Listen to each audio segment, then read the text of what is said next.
భార్యాభర్తల నడుమ తలెత్తిన మనస్పర్ధలను పరిష్కరించేందుకు వచ్చిన భార్య కుటుంబం సభ్యులపై భర్త బంధువులు విచక్షణ రహితంగా దాడి చేసిన ఘటన మహానంది మండలం గాజులపల్లి గ్రామంలో చోటు చేసుకుంది. ఈ దాడిలో పలువురు తీవ్రంగా గాయపడ్డారు.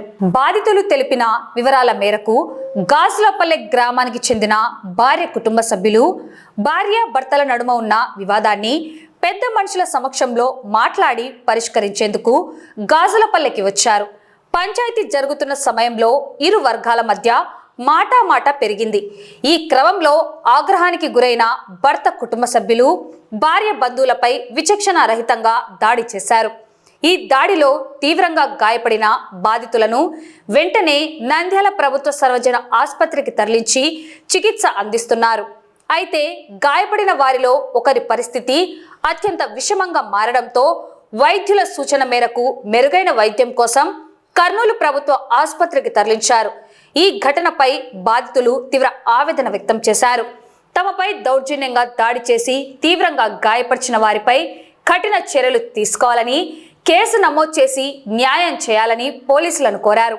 సమాచారం అందుకున్న పోలీసులు ఘటనపై దర్యాప్తు చేపడుతున్నారు.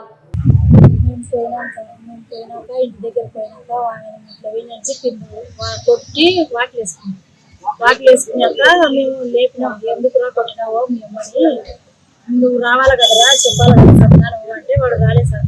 వాడు రాకుంటుంటే వాళ్ళ చిన్న గాడు నాది ఇల్లు అని వాడు బయటకు వచ్చి ఏమన్నాడు, వచ్చినట్టు మాట్లాడకుండా వాడు మమ్మల్ని మేము ఇరిపినికి పోయింటే వాడు కట్టెలు తీసుకొని వచ్చి మా వాళ్ళ కట్టెలు తీసుకొని నెత్తి గాయాలు పడేటట్టు కొట్టినాక మా మరిదిని సుధాకర్ అనే పిల్లని కొట్టి కింద వేసి పారేసిపోయినారు సార్. కొట్టి లేకుండానే పోయినారు సార్.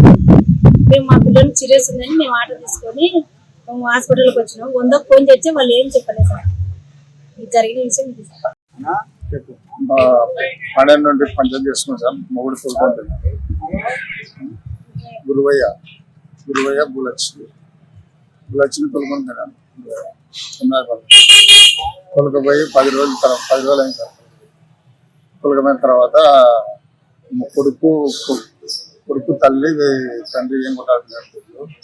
వాళ్ళు ఏం చేసినారంటే, కొడుకు 10 రోజులు అయింది, మీరు వచ్చి ఇంటి నుండి బయటకు పోమని చెప్పినాం కదా, పోమని చెప్పినా గెలిచి తండ్రి ఏమన్నా చేస్తారని చెప్పి కొడుకు తల్లిని బయట పెట్టంటే మాకు ఫోన్ చేసింది. పోయినా సార్. పోయిన తర్వాత వాడిని దండియాలని పోతే వాళ్ళ చిన్న వచ్చి మా దాడి చేశారు. కొడుకు పేరు గురువైన, వాళ్ళ బాబాయ్ పేరు కానీ గురువైన అటాకంగా చేసి మమ్మల్ని పడిపోయినట్టు కొట్టినారు సార్. 3 గాయాలే సార్. మా సుధాకర్ అనే మా తమ్మునికి, నాకు మధ్యకి మా చెల్లెల్ని కొట్టినారని సార్ మేము పోయినాము. పోయిన తర్వాత వాళ్ళ కొడుకు వాళ్ళ చిన్న వాళ్ళు కలిసి మమ్మల్ని పెట్టినారు సార్. మా చెల్లెలు మరి ఇద్దరు కలిసి వాళ్ళిద్దరు వాళ్ళ ఆడపిల్లలు వాళ్ళు వచ్చి మా ఆడపిల్లకి నా పేరు మధ్యలోకి. మా చెల్లెలు ఇంట్లో నుంచి బయట పెట్టి గోడాడిస్తుంటే మా చెల్లెలు ఉన్నా, నేను మంటకి సావాలా, మీరు వచ్చి తొలకపోతారా లేదా నాకు చెప్తున్నారు అని అంటే రేపు 10 గంటలకు బయలుదేరినాం సార్. బయలుదేరినాక వాళ్ళు మాట్లాడడం అనేది లేదు. వాళ్ళ మధ్యలో ముందొచ్చి మా చెల్లెలు వస్తే మేమంతా బాధపడాలి సార్. మళ్ళీ అది వాళ్ళకి పెట్టినారు. ఇదివరకు స్పందన ఎస్పీ దగ్గర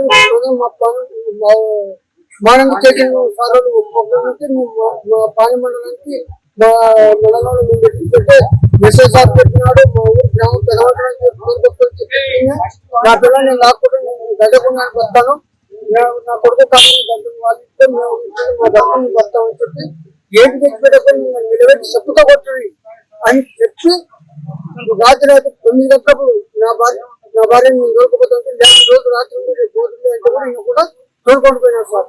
దాని మీద మేము ఏమి అనలేదు సార్. మనం ఏమి ఎందుకు కొడుతున్నావు ఏంటి అది అని అంటే వాళ్ళు దూర్తూరు మీనికి వచ్చేసి మా తమ్ముడు ఉండలేకపోయి అల్లుడు అని చెప్పి సెపరేట్ కొట్టామని తరగల కట్టె తీసుకొని మా తమ్ముడు కొట్టాలి. మా తమ్ముడు ఉండేటప్పుడు పడిపోయినాడు. మళ్ళీ మమ్మల్ని కూడా తిరగదు. మళ్ళీ నాకు మా తమ్ముడు పోయాడు. రెండింటికి మాకు బుర్రలు వాళ్ళు రేటు 12:30 వచ్చేసి ఇంకొకరు సీరియస్ ఉన్నారు, చాలా సీరియస్. ఆయన సుధాకర్